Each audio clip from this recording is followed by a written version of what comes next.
வணக்கம் and welcome to செரி சமையல். நீங்கள் இன்னும் செரி சமையலுக்கு சப்ஸ்கிரைப் பண்ணுங்கள். பக்கத்தில் இருக்க பெல் ஐக்கான் கிளிக் பண்ண மறந்துடாதீங்க. அப்போ தான் நான் போகிற ரெசிபி வீடியோஸ் உங்களுக்கு நோட்டிஃபை ஆகும். முதல்ல உங்கள் எல்லாருக்கும் என்னோட விஷஸ் சொல்கிறேன். அனைவருக்கும் இனிய ஆங்கில புத்தாண்டு நல்வாழ்த்துக்கள். A very happy new year to you all. இன்றைக்கி நம்ம நியூ இயர்ன்றதுனால ஒரு ஸ்வீட்டான ரெசிபி தான் எப்படி செய்யுதுன்னு பார்க்க போகிறோம். எல்லாருக்கும் ரொம்ப பிடிச்ச ஒரு சாக்லேட் எப்படி செய்யுதுன்னு பார்க்கலாம். பவுண்டி பாஸ் எப்படி வீட்டிலே செய்யுதுன்னு பார்க்க போகிறோம். மேக்ஸிமம் எல்லாமே பவுண்டி பாஸ் சாக்லேட் சாப்பிட்ருப்பீங்க. அதை வீட்டிலே எப்படி ரொம்ப டேஸ்டியாகவும் சிம்பிளாகவும் செய்யுதுன்னு இன்றைக்கி நம்ம பார்க்கலாம் வாங்க. அதுக்கு முதல்ல இந்த மாதிரி ஒரு மிக்சிங் பவுலில் 1 கப் அளவுக்கு டெசிகேட்டட் கோகோனட் ஆட் பண்ணிக்கலாம். இப்போ மேக்ஸிமம் எல்லா கடைகளிலுமே டெசிகேட்டட் கோகோனட் கிடைக்குது. ஸோ டெசிகேட்டட் கோகோனட் 1 கப் எடுத்துக்கலாம். ஒரு 1/4 கப் அளவுக்கு ஃப்ரெஷ் க்ரீம் எடுத்துக்கலாம். இது லைட்டாக பீட் பண்ணிவிட்டு ஸ்மூத்தாக இருக்கிற மாதிரி பார்த்து எடுத்துக்கோங்க. இப்போ இந்த ஃப்ரெஷ் க்ரீமை நம்ம இதில் ஆட் பண்ணிக்கலாம். 1/2 கப் அளவுக்கு கண்டென்ஸ்ட் மில்க் ஆட் பண்ணிக்கலாம். 1 டீஸ்பூன் வெனிலா எசன்ஸ் ஆட் பண்ணிக்கலாம். இப்போ நம்ம ஆட் பண்ணியிருக்க பொருள் எல்லாம் நல்லா கம்பைன் ஆகி வர மாதிரி நல்லா மிக்ஸ் பண்ணிக்கலாம். இதில் இன்னும் ஒரு 1/2 கப் அளவுக்கு டெசிகேட்டட் கோகோனட் ஆட் பண்ணிக்கலாம். இப்போ இது ஒரு ஸ்டிக்கியான மிக்சராக ஃபார்ம் ஆகிற வரைக்கும் நல்லா மிக்ஸ் பண்ணி எடுத்துக்கலாம். பாருங்கள், எல்லாத்தையும் நல்லா கம்ப்ளீட்டாக மிக்ஸ் பண்ணியாச்சு. இப்போது இந்த மாதிரி ஒரு பிளேட்டோ இல்லாட்டி ஒரு ட்ரேவோ எடுத்துக்கோங்க. அதுக்கு மேலே ஒரு பேக்கிங் பேப்பரை கவர் பண்ணியோ இல்லை லைன் பண்ணியோ எடுத்து வச்சுக்கோங்க. இப்போது நம்ம மிக்ஸ் பண்ணி வச்சுருக்கோம் இல்லையா மிக்சர், அதுலேருந்து ஒரு குட்டி போர்ஷன் பால் எடுத்து நம்ம கையில் வச்சு குட்டி குட்டி பார்ஸாக ரெடி பண்ணிக்கலாம். பவுண்டி பார்ஸ் இருக்கும் இல்லையா, அந்த ஷேப்புக்கு நம்ம ரெடி பண்ணிக்கலாம். பவுண்டி பார்ஸ் கையில் வச்சு அழகாக நீங்கள் தட்டி எடுத்தாலே உங்களுக்கு அழகாக அந்த பவுண்டி பார் ஷேப் வந்துடும். சப்போஸ் உங்களுக்கு வரலன்னா நீங்கள் ரவுண்ட் ஷேப்பில் கூட பண்ணி எடுத்துக்கலாம். பாருங்கள் எவ்வளோ ஈஸியாக பண்ண வருதுன்னு சொல்லிட்டு. இப்போ எல்லா மிக்சரையும் அந்த மாதிரி பார்ஸாக நம்ம ரெடி பண்ணிக்கலாம். பாருங்கள், எல்லா கோகோனட் பார்ஸும் ரெடி பண்ணிட்டோம். இப்போ இதை ஒரு 1 மணி நேரத்துக்கு நம்ம ஃப்ரீசரில் வச்சு எடுத்துக்கலாம். அப்போ தான் நல்லா ஃபேர்ம் ஆகி நம்மளுக்கு கிடைக்கும்.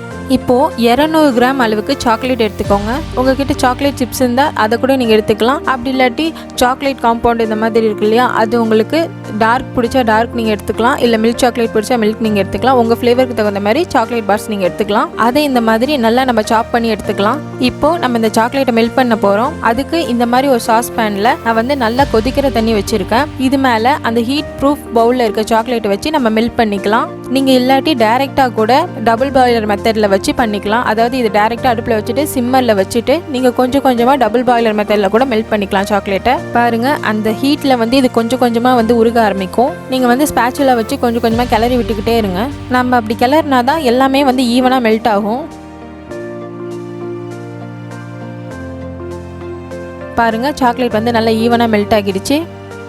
இப்போது நீங்கள் கோகோனட் பார்ஸை இதில் நல்லா டிப் பண்ணி எடுத்துகிட்டு நீங்கள் ஃப்ரீஸ் பண்ணலாம். பட் நான் இதை நீட்டாக பண்ணணுன்றதுனால இன்னும் கொஞ்சம் மெல்ட் பண்ணுறதுக்காக ஒரு சின்ன கியூப் சைஸ் பட்டரை போட்டு இன்னும் கொஞ்சம் ஸ்மூத்தாக இதை மெல்ட் பண்ணி எடுத்துக்கிறேன். பாருங்கள், முன்னே இருந்ததை விட இது ரொம்ப ஸ்மூத்தாக இருக்குது. ஆனால் இதை விட அந்த கன்சிஸ்டன்சியில் இருக்கும் போது தான் சாப்பிட நல்லாயிருக்கும். ஃபினிஷிங் கரெக்டாக வரணுன்றதுனால நான் இந்த மாதிரி இப்போ பண்ணி காட்டுறேன். பட் நீங்கள் வீட்டில் நார்மலாக செஞ்சு சாப்பிட்றதுக்கு அந்த கன்சிஸ்டன்சியே பர்ஃபெக்டாக இருக்கும். இப்போ நம்ம 1 ஹவருக்கு ஃப்ரீசரில் வச்சு எடுத்துருக்கோம் இல்லையா, அந்த கோகோனட் பார்லேருந்து ஒரு பீசஸாக எடுத்து ஃபோர்க் மூலியமாக இதில் நம்ம டிப் பண்ணி அழகாக எடுத்துக்கலாம். பாருங்கள், இது மாதிரி அழகாக ஃபோர்க்கை வச்சு ஒரு பாராக இதில் டிப் பண்ணி எடுத்து திரும்ப இந்த லைன் பண்ணி வச்சுருக்க பிளேட்லேயே வச்சிடலாம். இந்த மாதிரி எல்லா சாக்லேட் பார்ஸையும் நம்ம ரெடி பண்ணிக்கலாம். நீங்கள் அப்படியே இது மாதிரி மட்டும் டிப் பண்ணி எடுத்து வச்சாலும் பண்ணலாம். இல்லை அதுக்கு நடுவில் 3 கோடு இருக்கும் இல்லையா, ஒரு ஐகானிக் டிசைன் மாதிரி, அது மாதிரி பண்ணுறதுனாலும் இந்த ஃபோர்க்கை வச்சு நீங்கள் லைட்டாக அழுத்தி விட்டிங்கன்னா அந்த மாதிரி 3 கோடும் அழகாக உங்களுக்கு ஃபார்ம் ஆகும். ஸோ நீங்கள் எது மாதிரி வேணால் பண்ணிக்கலாம் டிசைன்.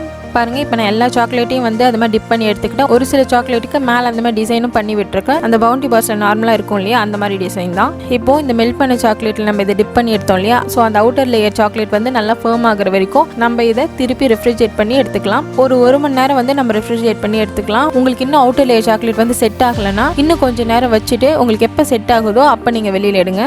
பாருங்கள், எனக்கு கம்ப்ளீட்டாக எல்லாமே செட் ஆகிடுச்சு. இப்போ நான் உங்களுக்கு ஒரு சாக்லேட் பார் எடுத்து காட்டுறேன். பாருங்கள், பார்த்தீங்களா எவ்வளோ அழகாக எடுக்க வருதுன்னு சொல்லிட்டு. பார்க்கவே அந்த பவுண்டி பார் மாதிரி அப்படியே இருக்குது. பவுண்டி பார் சாக்லேட்டை நம்ம வீட்டிலே பண்ணிட்டோம். ஸோ இது ஹோம்மேட் சாக்லேட் பார்ஸ்ன்றதுனால ரொம்ப நல்லாயிருக்கும். இந்த நியூ இயர்க்கு இந்த ஹோம்மேட் பவுண்டி பாரை ட்ரை பண்ணி பாருங்கள். ட்ரை பண்ணி பார்த்துட்டு உங்களோட ஃபீட்பேக் என்னன்னு என்னோட கமெண்ட் செக்ஷனில் ஷேர் பண்ணுங்கள். Again happy new year to you all. அனைவருக்கும் இனிய ஆங்கில புத்தாண்டு நல்வாழ்த்துக்கள். தேங்க்யூ.